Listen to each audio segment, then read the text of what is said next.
और रात्रि इतनी बड़ी हो गई, उसके पास 2 बैल थे, एक बैल को लगावे फिर मिसाला चलावे, बैल थक जावे दूसरे को लगावे, करते करते जो 6 महीने में काम करना था वो सारे का सारा खत्म हो गया। और बाहर निकल के देखता है रात है, तो उसने बड़ा शोर मचाया और सारी दुनिया त्राही त्राही करने लगी। तब उन्होंने अपनी लीला को समेटा। और फिर क्या होता है कि अब उन्होंने वो मांग की हुई थी सारी ब्रिज के कि हमें भी जमुना तट पे लीला कराओ। तो गौलोक की शक्ति और ये विष्णु भगवान जमुना तट पे जाके 7 दिन तक ये लीला करते रहे गोकुल की। वो जो पहले हुई थी उसकी डिट्टो नकल करते रहे। राज्य नहीं है, अक्षर ब्रह्म नहीं है, परम धाम की आत्माएं नहीं है, यहाँ के जीव थे। और गौलोक की शक्ति सखियों पर भी, और गौलोक की शक्ति ही विष्णु भगवान पर। अब क्या होता है, कंस भी उधर नया बन गए।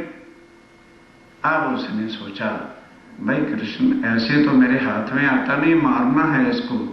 अक्रूर को भेजा नंद जी के पास और कहा कि जाओ भाई उनके जाके कहो कि मामा ने यज्ञ रचाया है, कृष्ण के मामा, क्योंकि जो कंस था वो यशोदा जी के सगे भाई थे। उन्होंने यज्ञ का बहाना बनाकर अब अक्रूर को भेजा। अब पता है भेजाना है, नहीं तो कृष्ण कभी भी गोपियों से जुदा, बोलो बोलो बोलो, एक पल के लिए हो सकता नहीं। गोपियां रोती हैं, राधिका रोती है, यशोदा रोती है, कहने लगे भाई मामा ने बुलाया है तो क्या हम मामा को छोड़ देंगे? मेरे पर विश्वास कर रहे थे, मैंने कभी तुम्हें धोखा नहीं दिया। ये कृष्ण कौन? विष्णु भगवान कहता है कुछ मेरे पर विश्वास करो। पढ़ो भागवत लिखा है कि नहीं लिखा, 4 दिन में यज्ञ का काम खत्म हो जाएगा और मैं लौट के आ जाऊंगा। लेकिन मुंह से ना राधिका जी ने कहा ना गोपियों जी ने कहा, उनको रोती राती को छोड़ के अक्रूर के साथ चल दिए। अब अक्रूर के दिल में भी कुछ संशय हो गया, तो कहता है प्रभु मैं जरा नहा लूं। अब जमुना जी में जिस वक्त नहाने के लिए घुसा तो देखा था अंदर भी रथ है, कृष्ण बैठे हुए। बाहर में निकला तो देखा रथ है। कौन? कण कण में यहाँ कौन है? विष्णु भगवान। कभी न कहना कि कण कण के अंदर पार ब्रह्म है। ये ब्रह्मांड का मालक कौन है? विष्णु भगवान है। वही कण कण के अंदर यहाँ मिथ्या जगत के अंदर है जिसका महाप्रलय में नाश हो जाना। उसके बाद उसके संशय मिटे तो उसने सारे राज कृष्ण को बता दिए कि ऐसे ऐसे एक मस्त हाथी रखा है, पहलवान रखे हैं तुम्हें मारने के लिए। जो जो उसने षड्यंत्र रचा था कंस ने वो सारा बता दिया। हाँ हाँ करते चले गए। अब उनको जरूरत ही क्या थी, एक तो गौलोक की शक्ति, एक फिर विष्णु भगवान, सबका मार पीट 4 दिन के अंदर कंस का भी नाश कर दिया। अब ध्यान देना, कंस के पिता थे उग्र सेन, वो कृष्ण के बड़े भक्त थे। उनको तख्त पे बिठाया, टीका दे दिया, अकेले भी अपना राज कर। अब कहां गए? जेल में, जहां वसुदेव और देवकी थी। अब उसने कहा अब तो बेटा ही करके बोलेगी, उन्हें क्या पता क्या क्या बीच में लीला हो गई। कि प्रभु आपने जन्म से पहले दर्शन दिए थे और कहा था कि मैं तुम्हारे घर जन्म लेके बेटा बन के रहूंगा, और आज 12 वर्ष के बाद आए हो, अब मैं आपको नहीं जाने दूंगी। वहां वो वचन याद आ गया, कहने के हाँ माता मैं अब नहीं जाऊंगा। उधर कह क्या है कि मैं वहां रहूंगा नहीं, और इधर आके कह दिया मैं जाऊंगा नहीं।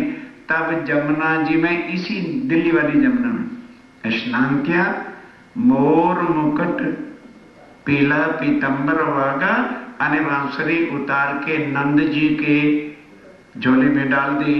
जैसे वो मोर मुकुट सब कुछ उतारा तो गौलोक की शक्ति वापस, गौलोक की शक्ति वापस, खाली रह गए विष्णु भगवान। अब वहीं पर रुक्मिणी आई हुई थी, रुक्मिणी कौन है? लक्ष्मी जी। लक्ष्मी जी का कारण यहां पर क्या बनता है? भले आप जानते हो, एक बार वैकुंठ में बैठकर, समय का ध्यान रखना भाई, एक बार वैकुंठ के अंदर जो है क्या होता था कि जब जब विष्णु भगवान वैकुंठ में तपस्या करने के लिए बैठते थे तो उससे पहले वो लक्ष्मी जी को संसार में भेज देते थे कि जाओ भक्तों के कार्य सिद्ध करो। इसलिए जब सृष्टि का नाथ विष्णु भगवान है कि कोई और, दिवाली पे पूजन किसका करता? सोचो, दिवाली पे पूजन किसका करते हैं? कि लक्ष्मी का, क्योंकि लक्ष्मी सब भक्तों के कार्य सिद्ध करती है। ये दुनिया के जीवों की बात है।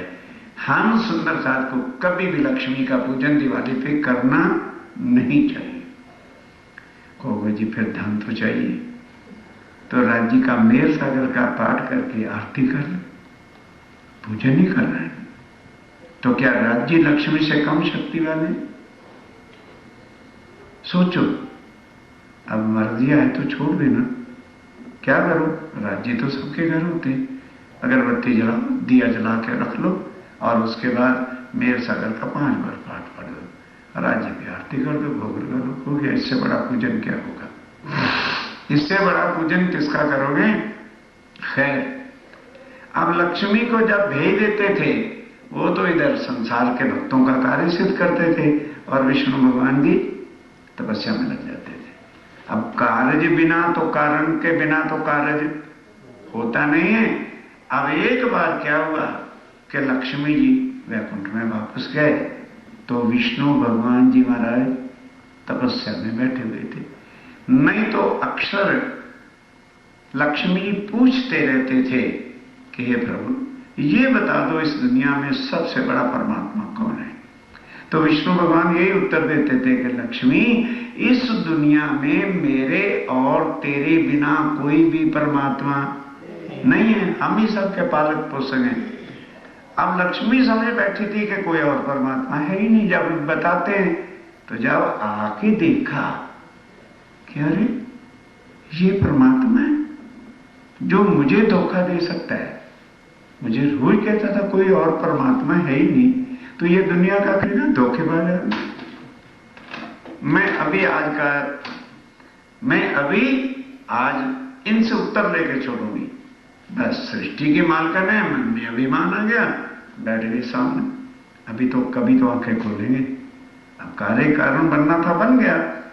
थोड़ी देर के बाद विष्णु भगवान जी ने जब आंख खोली, देखा कि लक्ष्मी जी सामने बैठे, कहने लगे आज कुछ ना कुछ हो जाएगा खटपट। अभी विष्णु भगवान जी ने दिल में लिया था और पूछा, लक्ष्मी जी क्या बात है? कहने लगे देखो प्रभु, सच्ची सच्ची बात ही है, मैंने कभी भी तुमसे कुछ मांगा नहीं। मैं आपकी पत्नी भी हूं और आपकी परम भक्त भी। अगर ये सत्य है तो ये बताओ आप किसका ध्यान रख रहे हैं? और फिर आप तो कहते थे कि मेरे स्वयं कोई परमात्मा दुनिया का नहीं है, तो मेरे से झूठ बोलते रहे। कहने लगे नोट करो, तुम ये पूछते थे कि इस दुनिया का परमात्मा कौन है, तो वो मैं यही कहता था कि मेरे और तेरे स्वयं कोई परमात्मा नहीं है, वो सत्य। मैंने ये तो कभी नहीं कहा था कि मेरा परमात्मा और कभी कोई नहीं। मैं अपने परमात्मा का ध्यान कर रहा था। कहने लगे ओहो, आज राज खुला कि जब महाप्रलय हो जाती है तो तुम लोग तो तुरंत चले जाते हो और मुझे बारंबार जन्मना और तुम्हारे लिए मरना पड़ता है। तो ऐ प्रभु कृपा कर दो, मुझे भी उसका नाम बता दो, मैं भी उसका ध्यान धरूं और भव सागर से। जो दुनिया के परमात्मा हैं वो तो भव से पार होना चाहते हैं और हम लक्ष्मी से धन लेना चाहते हैं। सोचिए, याद करो, हम कहां थे, कहां आके भूले बैठे हैं। आइए अब विष्णु भगवान क्या कहते हैं कि लक्ष्मी, मेरे पर विश्वास रखो, मैं तेरा हूं और तुम मेरे अंग हो।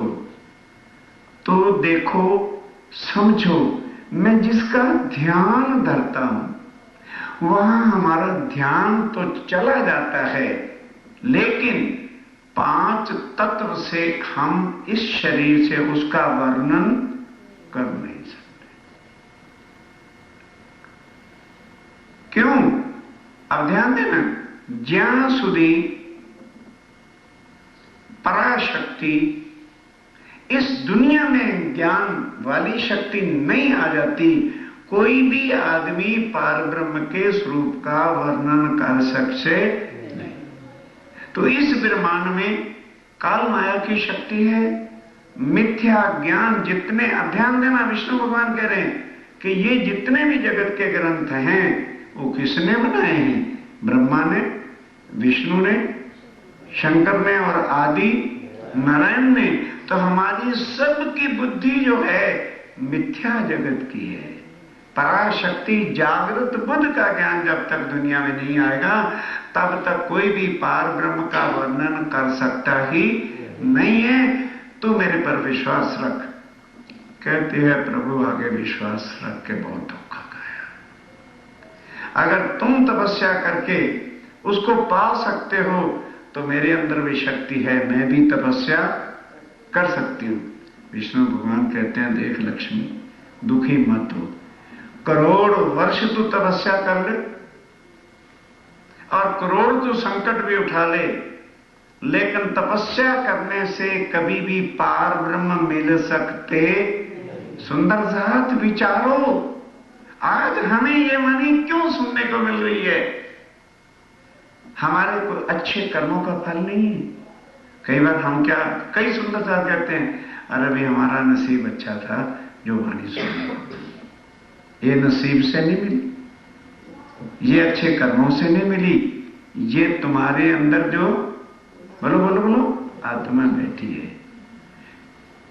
क्षर अक्षर के पार हैं, पिया अक्षरातीत आधार, और बिना संबंध ना पाइए जो कोटि न करो।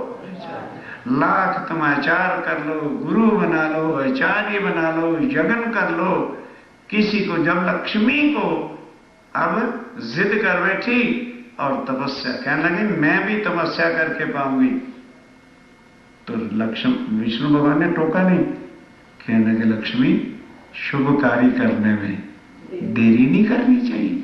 उसको और जलन लग गई, अरे मैं इसकी पत्नी हूं, एक बार भी नहीं कहा कि तू रुक जा, कहते जाती है तो जा, जाके बैठ गई जिद के मारे। अब 3 कल्पांत 4 कल्पांत, सुंदर साहब जी हम तो आधा घंटा चितवन करने लगे ना, नींद आ जाती है। अव्वल तो बैठते ही नहीं, अव्वल तो मन लगता ही नहीं, क्योंकि मन तो माया में लगा हुआ है, तो चितवन होगा कहां से? 4 कल्पांत पता है कितना समय होता है? 1000 बार सतयुग, कंप्यूटर पे टोटल लगाना का, 1000 बार सतयुग, 1000 बार त्रेता युग, 1000 बार द्वापर युग, 1000 बार कलयुग व्यतीत हो जाए, एक चौपड़ी भागवत में लिखा है, तो 1 कल्पांत होता है। तो उसने 4 कल्पांत, 5 कल्पांत, 6 कल्पांत और 7 कल्पांत तपस्या कर ली। जब कुछ नहीं मिला तो क्रोध आ गया कि मैं ब्रह्मांड को जला कर रख कर दूंगी। बस फिर बाल पीछे फेंके और उल्टे होकर के मुख से जो है अग्नि बरसानी शुरू कर दी। अब जब संसार में अग्नि अग्नि हो गई, सब त्राई मान, सब भक्तजन, देवी देवता, ऋषि मुनि सब भाग करके जगत पिता कौन है? ब्रह्मा जी के पास गए। जाके कहा प्रभु ये क्या बात हो गई, कृपा करके बचाइए। क्या लगे भाई क्या बतावे, पति पत्नी के झगड़े में सारा संसार कल्प रहा है। अच्छा अब तुम आए हो तो चलो मैं चलता हूं, शंकर भगवान जी को साथ ले लेता हूं। तो दोनों गए विष्णु भगवान के पास। कहने लगे प्रभु हमें बोलना तो नहीं चाहिए, क्योंकि पति पत्नी का झगड़ा है, हम भी देख रहे थे। खैर वो तुम्हारी बात है, खुद करो, पर इस दुनिया को बनाने वाले आप हैं। इन भक्तों पर, इन दुनिया पर, इन ऋषि मुनियों पर कृपा करके, कृपया आप लक्ष्मी जी से बात करिए। कहना कि भाई मैंने जाना तो नहीं था, प्रभु आप आ गए हो तो जाता हूं। तब ध्यान दो, इतनी क्रोधित लक्ष्मी को शांत करने के लिए विष्णु भगवान ने जाके दंडवत प्रणाम किया। कहने लगे लक्ष्मी मैं तेरी तपस्या को रोकने नहीं आया, पर ये बता दे इस दुनिया ने क्या कष्ट किया। कहने लगे मेरी कोई डिमांड नहीं। लक्ष्मी कहती मेरी कोई डिमांड नहीं, केवल जिसका ध्यान करते हो मुझे भी बता दो। कहने लगे ओ लक्ष्मी अभी तो 7 कल्पांत तपस्या की है ना, करोड़ बार को करोड़ कल्प भी अगर तू तपस्या कर ले तो मेरे मुख से एक शब्द निकलेगा नहीं। पर हां सुन ले ध्यान से, जिस समय तू तपस्या पर बैठी थी उस समय तो मुझे कोई आज्ञा उतरी नहीं थी। अब उनकी आज्ञा हुई है कि वो द्वापर कलयुग में आएंगे, तो जब वो आएंगे पार ब्रह्म रक्षक की आत्म, तो उनके स्वागत हेतु मुझे जाके वहां तन धारण करना पड़ेगा। मैं यदुवंशियों में यजाति वंश में जाके तन धारण करूंगा, वहां मेरे तन का नाम क्या होगा? कृष्ण होगा, मेरे तन का नाम। उस तन में वो बैठ करके लीला करेंगे और तू भी मेरे साथ चलेगी, वहां तेरा नाम और रुक्मणी होगा। और फिर मैं तुम्हें सारा कुछ वहां बताओ फिर भी नहीं सकूंगा, नाटक करके बता दूंगा कि मैं किसका ध्यान रखता हूं। अब ध्यान दो, अब पकड़ो उस बात को। श्री कृष्ण कहां हैं? वसुदेव और देवकी के पास उनको बंद से छुड़ाया, शक्ति गोलोक की वापस। अब इससे पहले रुक्मिणी की सगाई एंगेजमेंट कहां हो चुकी थी? शिशुपाल के साथ। अब क्या हुआ? जब उधर जरासंध दक्कन में रहता था, उसकी बहन इधर, उसकी जो है बहन कंस के घर थी। अब उसको लगा पता कि मेरी बहन विधवा हो गई है, तो उसको चढ़ा गुस्सा। 56 करोड़ यादवों की सेना लेकर उसने मथुरा को चारों तरफ से घेरा। अब कृष्ण के अंदर कोई भी शक्ति है नहीं। तब कृष्ण को अति चिंता भई, तब रुक्मिणी को लेकर भागे। जब भागे तब याद आई कि मैं तो विष्णु भगवान हूं। तब शंख गदा चक्र और पद्म अयुद्ध वैकुंठ से मंगा लिए। अब इसका प्रमाण क्या है? देखो ना, एक बात का प्रमाण होगा तभी तो विश्वास आएगा। तब यादवों की मीटिंग हुई, भाई अब श्रेष्ठ किसको माना जाए, क्योंकि कंस की तो मृत्यु हो गई है।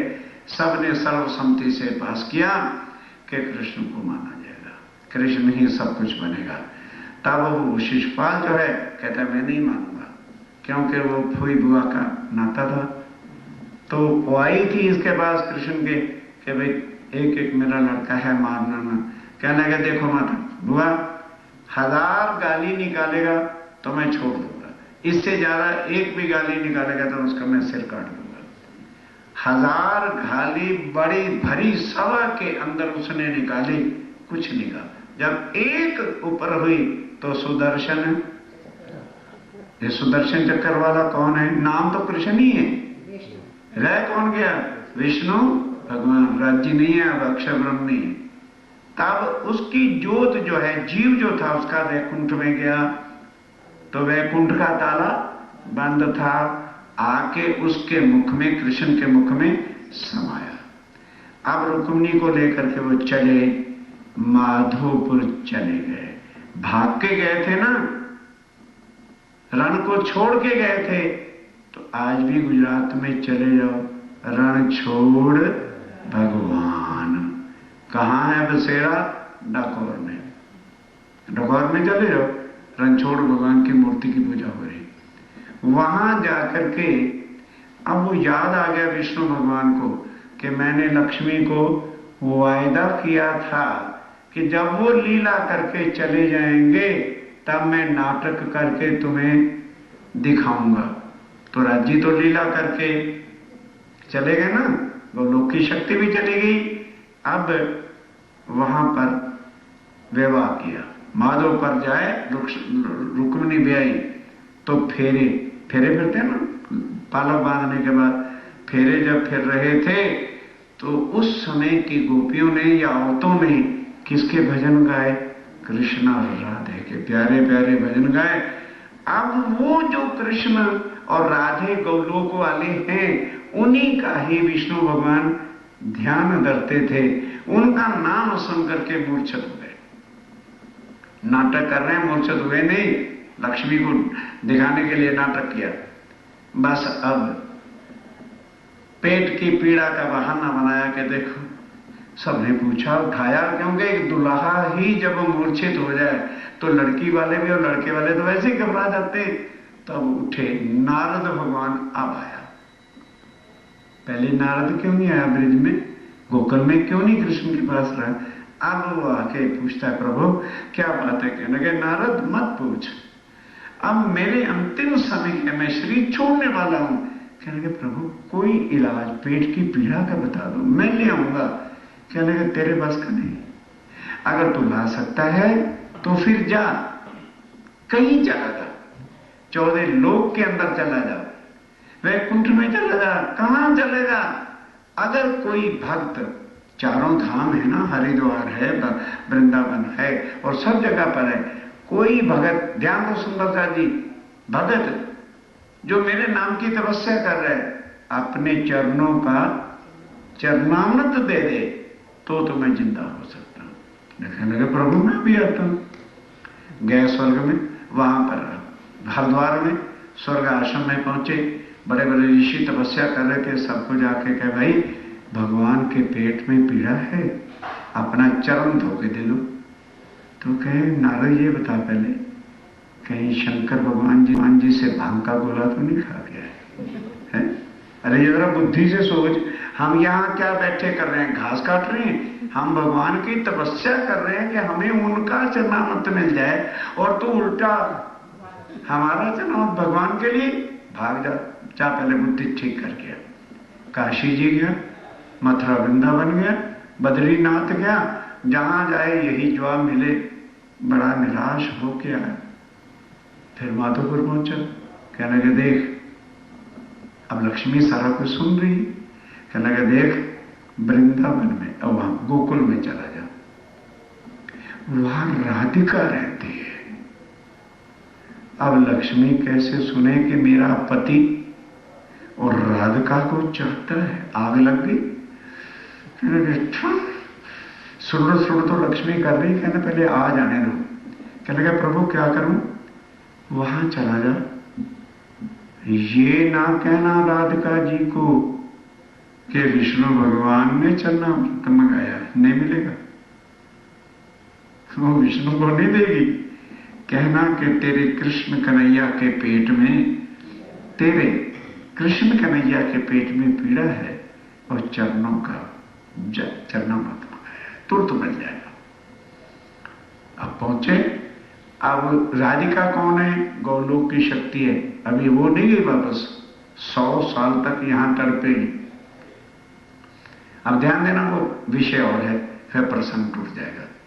नारद जी जैसे पहुंचे, वो तो अंतर्यामी थे, उनके आने से पहले ही गोपियों को कहा, रे आसन बिछा दो, बिछा दिया। नारद जी पहुंचे, जाते ही राधिका जी ने कहा, ऋषिराज आसन ग्रहण करो। दिमाग चकरा गया, मैं आया बाद में, मेरा आसन पहले बिछा के रखा है। फिर पूछा, नारद जी कैसे आना हुआ? कहने लगे, जी कहा तो नहीं जाता, आपके श्री कृष्ण जी, इतना कहना था, हाँ मेरे कृष्ण जी को क्या हो गया है? उनके पेट में पीड़ा है। पेट में पीड़ा है?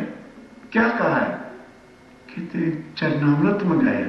तो फिर इतनी देर काहे को लगा दिए? ए गोपियो लोटा जल का लाओ। तो दोनों पग निकाल कर धोने लगे खुद ही, और जल भर के लोटा क्या ले जाओ। अब वो लोटा भी ले रहा है, अकल गुम कि ये राधिका किस मिट्टी की बनी हुई है? सारे भक्तों ने आज दिन तक किसी ने नहीं हाँ बोला, और इसने एक सेकंड नहीं लगाया, वो लोटा लेके चल ही पड़ा। कहने लगे ए नारद इंद्र, दोनों पग राधिका जी ने निकाले और जमीन पे टेक दी। कहने लगे विभूति भी ले जा, मेरे चरणों की धूली भी ले जा, जल तो आज पिला देना, पेट की पीड़ा दूर हो जाएगी, ये चरणों की धूली उनके शरीर पर लगा देना, फिर कभी भी पीड़ा होएगी नहीं। अब नारद सुध बुद्ध को गया, खो लेके भागा जा रहा है, उड़ रहा है, माधोपुर पहुंचा और लक्ष्मी ने देखा ये तो बिल्कुल ठीक हो गया, तभी मुझे नहीं चाहते क्योंकि ये राधिका से प्यार करते हैं। अब उसने कहा लक्ष्मी रुक जा, अब जबान को बंद कर ले। अब अपने आवेश में आके कहा याद कर तू कभी लक्ष्मी होके साथ करवान तपस्या कर रही थी, और मैंने तुझको वादा किया था कि द्वापर युग में वो आएंगे, लीला करके चले जाएंगे, तब मैं आपको नाटक करके बताऊंगा। मेरे पेट में कोई पीड़ा नहीं थी, मैंने एक नाटक किया था तुझे ध्यान दिलाने के लिए कि वही राधे श्री कृष्ण जो गोलोक में है, हम उन्हीं का ध्यान करते हैं। सुंदर सा जी ये लीला हुई तीसरी। पहली लीला 11 साल और 52 दिन की जो राज्य ने लीला की। दूसरी लीला कहाँ है? रास अखंड जो आज भी गौलोक में है। और तीसरी लीला 11 साल और 52 दिन की। बस ये लीला करके विष्णु भगवान बस फिर हस्तिनापुर आ जाते हैं और खा लिया विष्णु भगवान ने, और कंस कौरव पांडव का युद्ध कराया और गीता कर दी। अब दुनिया चल पड़ी। ध्यान देना 4670 वर्ष वाणी में लिखा है, धनी जी ध्यान तुम्हारे रे, एक किरंतन में विकरण आता है, धनी जी ध्यान तुम्हारे, बुद्ध जी बैठे सहस्त्र 4670 वर्ष। 4670 वर्ष इस दुनिया के बीत गए, तब तक परम धाम में आत्मा का और राज्य का डिस्कशन चलता रहा। अब पहले अरब के अंदर अक्षर की आत्म, जिस मोहम्मद का नाम सुन के हम घबरा जाते हैं, तन जरूर अरब का था, ब्रिज रास खेल के आए बरारब श्याम। श्याम कौन? अक्षर ब्रह्म, जो श्याम बना हुआ था ब्रिज गोकुल में कौन? अक्षर ब्रह्म की आत्म और राज्य की शक्ति, उसी को अरब में भेजा। तन का नाम मुस्तफा बेग था, जिसको मोहम्मद कहते हो, और उनके पिता का नाम पंडित अब्दुल्ला। पंडित अब्दुल्ला उसके बेटे थे। उसके अंदर अक्षर की आत्म और राज्य के हुक्म ने, किसने प्रश्न किया था कि ये कैसे लिखा गया? बच्चे उठ के चले गए तो नहीं है, नहीं हो गए, बच्चा साथ था। तो वहां आकर के राज्य की शक्ति से ये कुरान के ग्रंथ में लिखा गया, और उनकी आत्म को परम धाम बुला के शक्ति दी, जिसने वर्णन किया और कहा दुनिया के अंदर अगर किसी ने पहले आके आवाज दी कि मैंने पारब्रह्म के स्वरूप को देखा है, तो किसकी आत्म थी? अक्षर ब्रह्म की। तन किसका था? मुस्तफा बेग का, जिसको मोहम्मद कहते हैं। अब कहने को तो यही कहेगा कि मुसलमानों में 1,20,000 पैगंबर आए, किसी ने ये नहीं कहा मैंने पार ब्रह्म को देखा है। मोहम्मद साहब ने ये कहा, उसकी अंदर आत्म ने ये कहा कि मैंने परम धाम को देखा है, पार ब्रह्म के स्वरूप को देखा है, और मैं उनका रसूल हूं।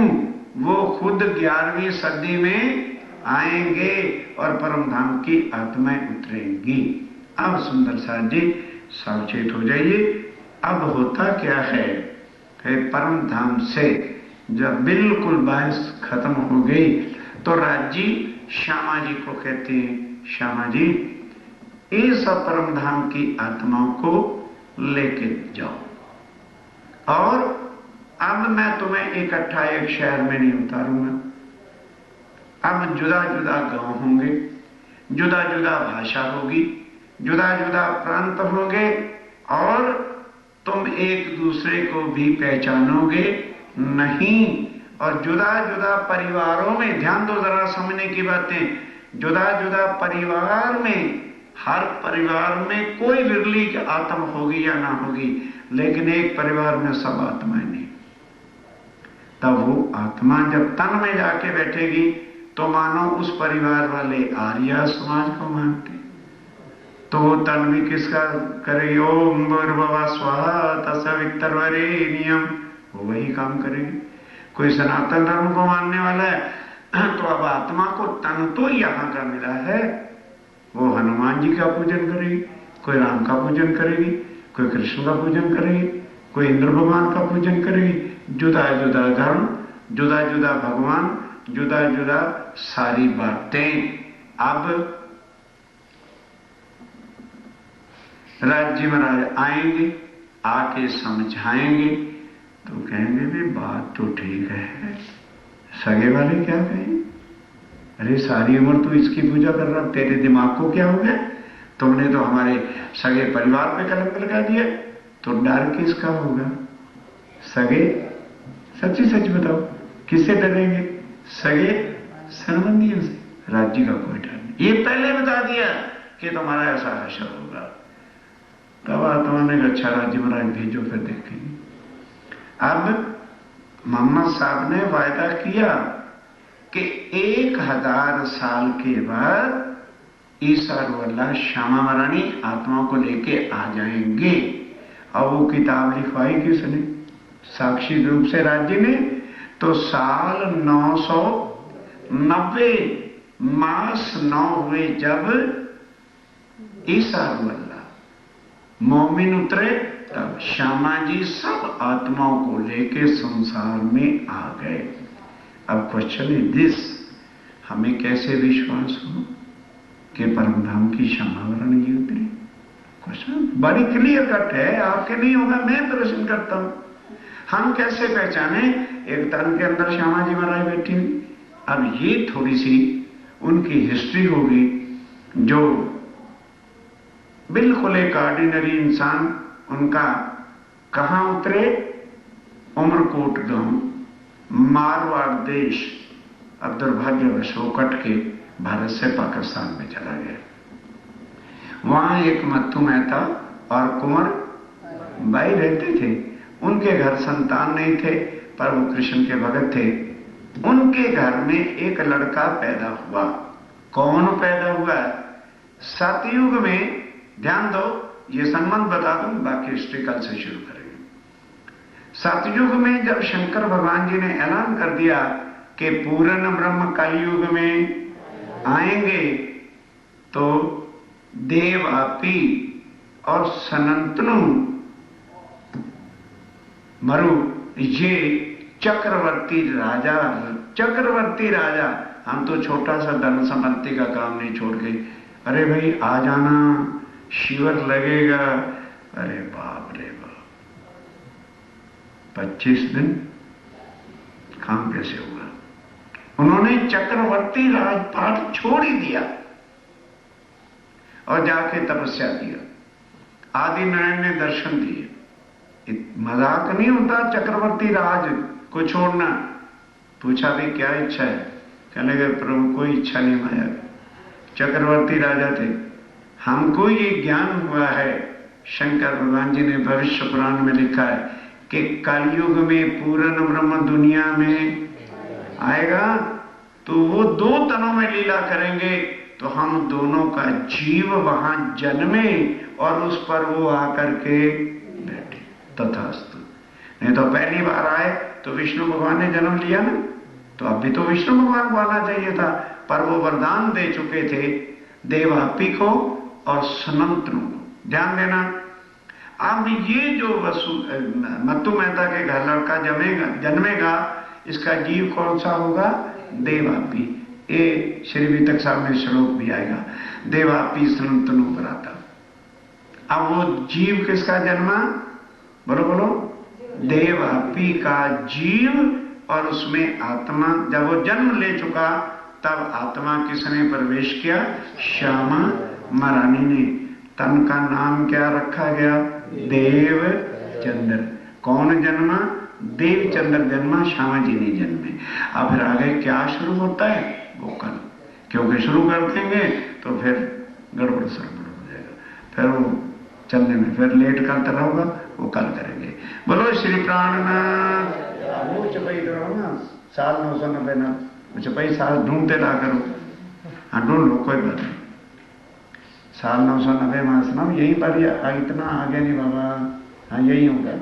हाँ साल 990 मास नव, साल 990 मास नव, हुए रसूल को जब, हुए रसूल को जब, रोहल्ला मिसल गाजियो, हरुअल्ला मिसल गाजियो, सैया उतरे तब, सैया उतरे तब। अर्थात इस ब्रह्मांड में वो आत्माएं, ये तो कुरान का हिसाब है 1638 विक्रम, जो आज 2054-55 चलता है, तब जो है श्यामा महारानी अपनी आत्माओं को लेकर इस संसार में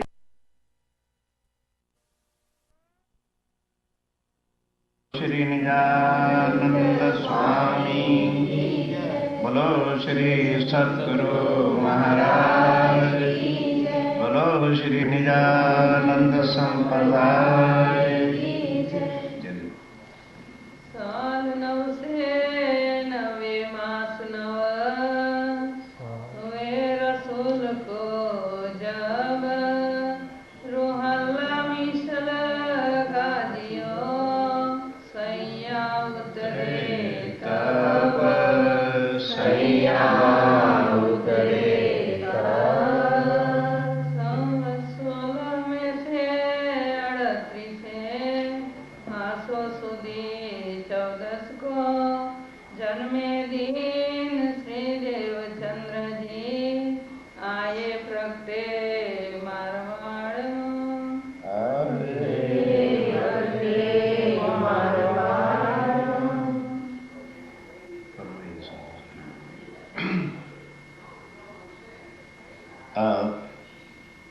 अब श्री राज्य महाराज वैधाम के धनी पार ब्रह्म सच्चिदानंद स्वरूप आप स्वामी श्री प्राणनाथ जी महाराज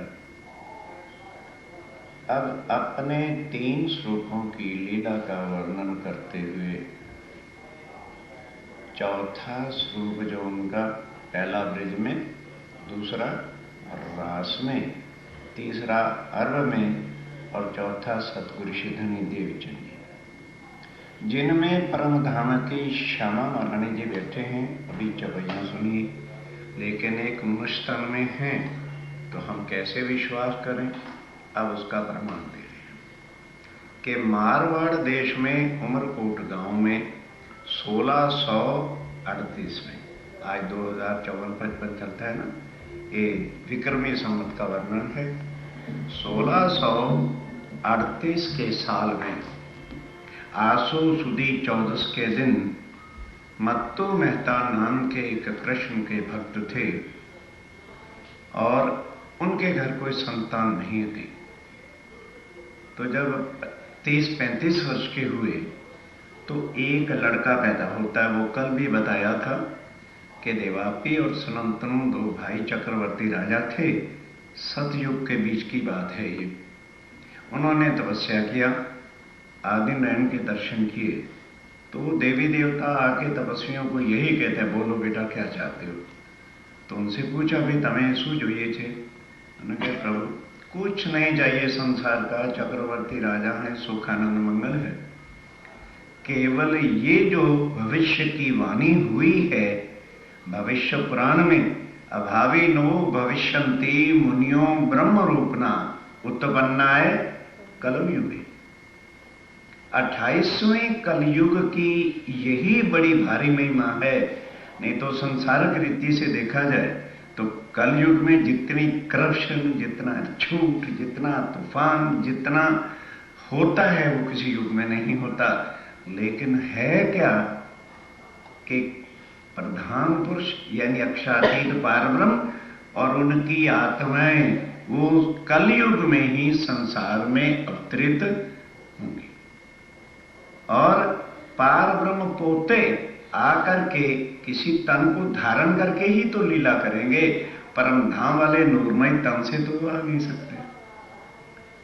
तो ये जो सूचना उसको मिली तो उन दोनों ने वर मांगा कि प्रभु जिस वक्त वो आए तो हमारे दोनों के तनों में ही बैठ के लीला करें। अब मांग लिया, उनको वरदान देना पड़ता, तथास्तु। तो अब देवापी का जो जीव था वो यहां जन्म लेता है और जैसे वो जन्म ले लेगा उसके बाद श्यामा जी की आत्मा उसमें प्रवेश करेगी। चलिए। जब तामे गाँव उमरकोट गांव में मतु मेहता घर अवतार, मत्तू मेहता जी के घर जन्म लेते हैं। माता जो कुंवरबाई, शरीर माता का नाम कुंवरबाई था। विस्तार, अब उसका विस्तार सुनिए। जब जन्मे मारवाड़, जहाँ मारवाड़ में जन्म हुआ, गरती आनंद नर नार, घर के लोग सगे संबंधियों को तो घर होता है, भाई चलो ठीक है इतने वर्ष के बाद भले हुआ है तो निकरा होगा, बालक हो गया है, चलो ठीक है। यह बधाई ब्रह्मांड में। अब स्वामी जी की बात समझो कि भाई घर वालों को तो ये बधाई थी ना कि भाई मत्तू मेहता जी के घर संतान हो गई है, पर स्वामी जी कहते नहीं, कौन आया है पार ब्रह्मक्षातीत का आनंद की शक्ति आ गई है संसार में। तो ऐ ब्रह्मांड वालों, ऐ सारी दुनिया वालों, तुमको बधाई देते हैं। त्रिगुण समेत विस्तार, त्रैगुण को भी बधाई दे दो कि जो आज दिन तक आवागमन के चक्कर से नहीं छूटे। ये शक्ति कौन है? सबको अखंड करण, तब लौट करके परमधाम जाएंगे जब सारे ब्रह्मांड 14 लोग को ये भवसागर से पार करके अखंड करेंगे। सुखदाई सबन को, इसलिए सबको सुख देने वाले आए हैं, जो हम तारतम्य भी कहते हैं, सदा सत सुख के दाता, सबको सुख दे। और बाकी जितने भी देवी देवता आते हैं वो कर्मों के हिसाब से देते हैं। यहां कर्म का कोई सवाल ही नहीं, कोई कर्म का मतलब नहीं। हम कहेंगे कि भाई वो महेश भाई जी आपके तो दादा परदादा थे ना, वो भक्त थे, परम राज्य महाराज के, उसका फल मिला है। बिल्कुल गलत बात है। माता पिता शरीर के होते हैं, आत्मा के नहीं। आत्मा का ये जो मिल रहा है ये किसी के शरीर का फल नहीं या माता पिता की कृपा नहीं।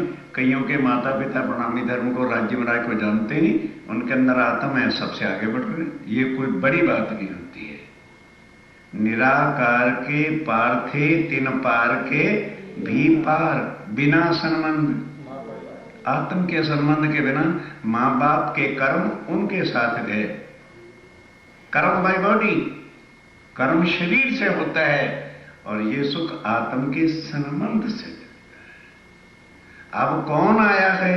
जो पूर्ण ब्रह्म है, सच्चिदानंद है, सबका एक है। ये कृष्ण नहीं है जो कहे कि परित्राणाय साधुनाम विनाशाय च दुष्कृताम यदा यदा हि धर्मस्य ग्लानिर्भवति भारत। कृष्ण ने साफ आके कहा कि अर्जुन, मैं जब जब दुनिया में कब आऊंगा? जब धर्म की ग्लानि होगी। मेरा अवतार अवश्य होगा, लेकिन दुष्टों का नाश करूंगा, जिन्होंने बुरे कर्म करे उनका नाश करूंगा। वो ये विष्णु भगवान है। और प्राणनाथ कौन है? वो कहते हैं क्या देखी रे हम दुनिया, जो इनको न करूंगा। दुनिया वाले वाणी से नहीं समझेंगे। वो कब समझेंगे? जब उनको भावसागर से पार करेंगे, तब उनकी अकल ठिकाने आ जाएगी। समझ जाएंगे कि भाव से पार करने वाला अक्षरातीत के बिना और कोई नहीं। तब उनको जाके सुधाएगी, वरना लाख उनको वाणी समझाना वो सुनने नहीं आएंगे। इसलिए पहले दिन कह दिया था, सुंदर साहब जी आपको सब कुछ मिल सकता है, और खासकर अमेरिका के रहने वाले लोगों, आप सोचो कब आप 1 महीना निकालकर कभी इंडिया पहुंचो और खाली बी तक सुनो, ये पॉसिबल बिल्कुल नहीं। क्यों गए, हफ्ता 10 दिन लगाया करे और भागोगे पीछे, नुकसान होता है। और ये राज्य मरा की मेहर देखो, इतनी तबीयत खराब होने पर भी उनका हुक्म था, उनकी मेहर थी, आए कि नहीं, उनको चल के मेरे स्वरूप की पहचान कौन खुद कराते हैं। शरीर का एक बहाना होता है, क्यों, किनके वास्ते अक्षरातीत आए हैं, आत्म एव परमात्मा। वो अपनी आत्माओं से कदापि नहीं जुदा हो सकते, लेकिन हम यहां के शरीर के बंधनों में इतने फंस गए, माया का इतनी लोभ लालची है, पता भी है भी किसके लिए हम कर रहे, कौन है, लेकिन फिर भी वो लालसा जो है शरीर में से लालच हटता ही नहीं। ये है माया का जाल। राम भगवान थे ना, आके फंस गए। क्या है, शुरू भगवान थे और खुद माया में फंस गए, लोग लाज मर्यादा में ही फंसे रह गए और सारा कुछ हो गया। विचार कीजिए, ये क्या है जो हमें सुनने को मिल रहा है, ये वो ब्रह्म वाणी है, ये वो पारब्रह्म के स्वरूप की पहचान है जो आदि नरेन ब्रह्मा विष्णु महेश भी जानते नहीं। और वेदों में साफ लिखा, नेति में, हम नहीं बता सकते। ये वो ज्ञान है। अब अपने को सोचो कि शायद हमारे अच्छे कर्मों का बल है। कर्म जीव करता है, आत्मा कर्मों से रहते। फिर मतलब क्या हुआ कि तो बड़े बुजुर्गों का पुण्य है, कर्म है, बिल्कुल गलत और मन की भ्रांतियां हैं। बड़े बुजुर्गों ने जो किया उनके साथ किया, हम जो अपनी आत्म के लिए करेंगे वो हमें मिलेगा। पत्नी भले शरीर की अर्धांगिनी होती है, लेकिन इसकी हकदार वो नहीं, वो शरीर की पत्नी, शरीर के कर्मों के लिए अर्धांगिनी हिस्सा बांट सकती है। आत्म के सुखों को कौन बांट सकता है? आत्म का सुख तो यह धनी जानता है, यह धनी। ये वो चीज है, स्वामी जी कहते हैं ब्रह्म सृष्टि के लिए तो सुखदायी है, पर संसारिक रीति से वो पूर्ण परमात्मा सबका एक है। इसलिए क्षमा महारानी आनंद के जो स्वरूप हैं सबको अखंड करके जाएंगे। चलिए, अखंड करणहार, सबको अखंड करेंगे। विश्व वंदे अक्षर ले, ये कौन है जिसकी वंदना सारा विश्व ब्रह्मांड भी पार ब्रह्म की करता है, और अक्षर ब्रह्म भी सुबह जाकर के उनके चरणों में प्रणाम करता है, खड़े होकर के चांदनी चौक में। सुखे परीक्षित सो कहो विचार, ए राजा परीक्षित को सुख व्यास जी ने भागवत में कहा था कि देवापी सनातनो बराता श्लोक है, दूसरे स्कंद के अंदर ये श्लोक लिखा हुआ है, जाके पढ़ो कि हे राजा परीक्षित, जो तूने प्रश्न किए हैं ना उसको कोई नहीं खोल सकता। तूने नित्य वृंदावन पूछा है, कोई नहीं बता सकता। मेरी क्या औकात है? व्यास कहते हैं आई कांट एक्सप्लेन। जब पार ब्रह्म अक्षातीत दुनिया में आएंगे, वही क्षर अक्षर और अक्षातीत के भेद खोल करके अखंड वृंदावन के अखंड रास के जो है वर्णन वही आके करेंगे। सतयुग के, ये सतयुग के अंदर व्यास जी ने राजा परीक्षित को कहा था, तीनों बीच रहे विस्तार, और इनके अंदर बहुत बड़े विस्तार की बात है, होवे सब में जाहिर, और सब में जाहिर होगा। आखिरी वक्त में सारी दुनिया पहचानना जी को पहचानेगी, लेकिन अभी क्यों नहीं पहचान रही है? पहले सुख संयम, सबसे पहले जिनके वास्ते आए हैं उनको जो है ये सुख आनंद पहचान सब कुछ करा देंगे। फिर सारी दुनिया को तो एक पल भी नहीं लगना। कई सोचते हैं अरे मुट्ठी भर तो परिणामी है, क्या करेंगे? हमने कुछ नहीं करना। स्वामी जी की वाणी जो मथन करते हैं उनके संशय नहीं रहते। स्वामी जी ने कहा मैं क्या करूंगा, मेरी जागृत बुद्ध जाए विष्णु को देसी तारतम। एक विष्णु भगवान को जब तारतम मिल जाएगा तो सबके कण कण में कौन बैठा हुआ है? विष्णु का ही अंश तो विराजमान है। एक पलक के अंदर सारी दुनिया के मुख पर आ जाएगा निजनाम सिद्ध जी साहब जी अनादि अक्षरातीत। उस समय ब्रह्मांड का प्रलय होगा और आज महाराज साहब को भव से पार करेंगे। अखंड ये संसार, ये सारा ब्रह्मांड अखंड होगा। सोई वेद कते, और यही वेद कते में वहियां साक्षियां लिखी हुई हैं कि पार ब्रह्म जब आएगा उसकी पहचान ही यही होगी कि वो किसी के कर्मों को देख करके सजा नहीं देगा, वो सबके कर्मों को गुण अवगुणों को देखेगा ही नहीं। क्यों? वो शरीर से होते हैं। सबको भव से पार करेगा, अपने आप दुनिया को पहचान हो जाएगी। सबको पता है, ग्रंथों में लिख रखा है कि पार ब्रह्म अक्षरातीत उस सुप्रीम ट्रुथ गॉड के बिना कोई भी भव से पार कर सकता नहीं है। तीनों की लिखी साक्ष्य, ये सब वहियां शास्त्रों में पुराणों में सब जगह लिखी हैं और उपनिषद भागवत, और उपनिषद और भागवत में भी प्रमाण है। लिखी वाणी कई प्रकार की भाषाओं के जो ग्रंथ हैं उन सब में पार ब्रह्म के स्वरूप की सुप्रीम ट्रुथ गॉड की, कोई अल्लाह ताला कहता है, कोई अक्षरातीत कहता है, उसकी पहचान जुदा जुदा शब्दों में लिखी है। जब को ये ब्रह्मांड, और जब से ये दुनिया बनी हुई है तब के वचन, ये तब के वचन है। वेद आए उसमें लिखा है, शास्त्र आए उसमें लिखा है, कुरान आया उसमें लिखा है, बाइबल ईसा लेके आया उसमें लिखा है, भागवत और गीता में भी लिखा है। जन्म से ले अभी तक, अब उनकी जन्म किसका? श्यामा जी का जन्म नहीं, जन्म किसका हुआ? देवचंद्र जी का। जन्म से लेके आगे क्या बात होती है उसको सुनो। जाके सुने पति जे मन, जिसके सुनने से सारे मन के शम से मिट जाएंगे, तो सुनने से मिट जाएंगे। तो सुनिए अब क्या होता है। जब भया वर्ष 11वां तब मन उपजो ए विचार, मैं कौन, कहां से आया और कहां है मेरा भरता। 10 साल तक तो 11 साल तक बालपने के अंदर जीवन बीता, लेकिन चैन नहीं। अंदर आत्म तो परम धाम की है, वो तड़पती रहती। तो जब 11वां साल शरीर, आत्म नहीं 11 साल की या छोटे बड़े की होती, शरीर की बात कर रहे, तब उन देवचंद्र जी के मन में यह बात आई, मैं कौन हूं। क्या कभी हमारे मन में यह विचार आया कि मरने के बाद हमारा कुछ नहीं यहां पर? ये कभी विचार आता ही नहीं कि वो इंसान, तेरी 65 साल 70 साल आयु हो गई है, पता नहीं किस वक्त ये सांस बंद हो जाए तो तेरी औकात क्या है।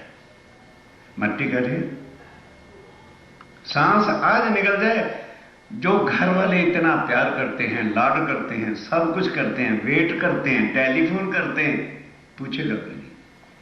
जो आने से पहले बेड लगाते हैं, साफ सुथरा करते हैं, सांस निकल गया, वो पत्नी ही घर से उठा के नीचे रखती, चादर भी नहीं बिछाते उसमें, आंखें नहीं खुलती। किसके मुंह में पड़े हुए? कौन है तुम्हारा यहां पे जिसके लिए दिन भर रात कोल्लू का बैल बन करके पिस रहे हो? है कोई तुम्हारा? विचार करो। बड़े बुजुर्ग गुजरे, क्या वो हमें लाड नहीं करते थे, प्यार नहीं करते थे? सांस निकला नहीं तो कहां बिछा देते हैं उन्हें? हिंदू बैठे हो, बोलो, पलंग पर भी कोई नहीं रखता, अरे जल्दी करो जल्दी, गादला खराब हो जाएगा। उससे ज्यादा कीमत हमारे सामने गादरे की आ जाती है। फिर जो बीवी होती है, पापा आ गए, बच्चों को कहते जा पापा के पास चला जा, खुश हो जाएंगे पापा भी, बच्चे भी खुश हो जाते हैं। और जब वो मर जाता है, बॉडी नीचे पड़ी होती है, चादर डाल देते हैं, तो बच्चों को अंदर नहीं जाते कि बेटा अब ना जाना अंदर, भूत है। वही भूत हो गया, वो भूत हो गया। लेकिन हम ऐसे भूत हैं कि हमें समझ आती ही नहीं कि भाई जब बड़ों का ये हर्षण हुआ है तो हमारा भी होने वाला है। लेकिन दिन भर हाय पैसा, हाय पैसा, हाय हाय, किसके लिए? बोलो किसके लिए?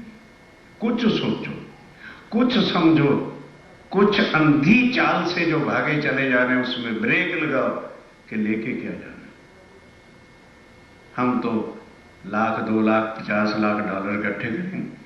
सिकंदर अलेक्जेंडर एक ऐसा व्यक्ति हुआ है जिसने केवल 16 ईयर के अंदर होल विश्व पर राजा बन गया था, सारे विश्व को जीत लिया था उसने। और जितने बढ़िया बढ़िया डायमंड थे, लाल थे, नूरी वो चीजें थी, वो ले करके जा रहा था वापस अपने घर यूनान को।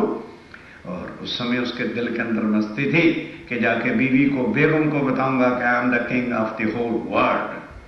मां को कहूंगा, मां तेरा बेटा आज दुनिया का मालिक है।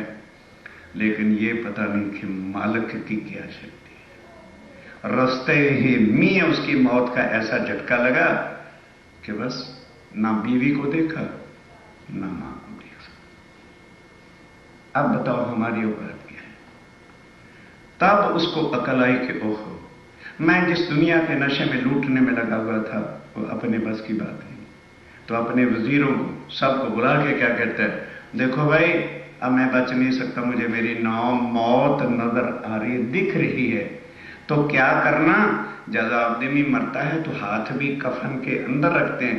कहते हैं ना, मेरे हाथ बाहर रख देना ताकि माया में डूबे हुए इंसान जो हिवस लेकर के दौड़ेंगे उनको ये याद आ जाए कि सिकंदर भी जब दुनिया से गया था तो दोनों हाथ। पर हम समझ नहीं पा रहे। माया का इतना अंधा जाल होता है कि आदमी को अंधा कर देता है। अब वो भाषा जुदी जुदी में लिखे हुए हैं। अब क्या होता है देवचंद जी के जब ये मन में आई तो अब उन्होंने कहा कि मेरे गांव के अंदर बड़े बड़े संत भी हैं, बड़े बड़े पंडित विद्वान हैं और कई लोग ज्ञान को जाते वाले भी हैं। आगे चलते चलो, जब मैं रुकूं तो पढ़ना। तो अब वो गांव में जाता है, बड़े बड़े पंडितों से पूछा, विद्वानों से पूछा, कथाकारों से पूछा, भाई वो जो सबके बनाने वाला परमात्मा है, ध्यान देना बड़े डीपली से के साथ, वो हमें कहाँ मिलेगा, मैं उससे मिलना चाहता हूं। तो जो उस समय जवाब था वो आज भी लोगों से पूछना, वो क्या जवाब देंगे, अरे परमात्मा, परमात्मा तो निराकार है, हमारा तो आकार है, हमारी तो बॉडी है, हमारा तो बंगला है, हमारे लिए सब सुविधा है, जो सृष्टि के बताने वाला है उसका कोई आकार ही नहीं। इतनी दुनिया गुम हुई है, इतनी अज्ञानता में लोग फंसे हुए हैं। यही कहा कि परमात्मा निराकार है लेकिन वो सब जगह है, एवरीवेयर है। तो सबका जब यही एक जवाब सुना कि जो सब जगह मिल सकता है तो फिर बात क्या है, मैं उसको ढूंढ के रहूंगा। तो अब ये सब निर्णय करके फिर वो आए तो देखा कि वहां उमरकोट गांव में एक मंदिर था जहां पिंगल श्याम की मूर्ति थी। तो उन्होंने कहा ठीक है, जब परमात्मा सब जगह है तो मंदिर में तो खासकर होना चाहिए, भाई मंदिर भगवान का घर कहते हैं, तो मैं वहां जाया करूं।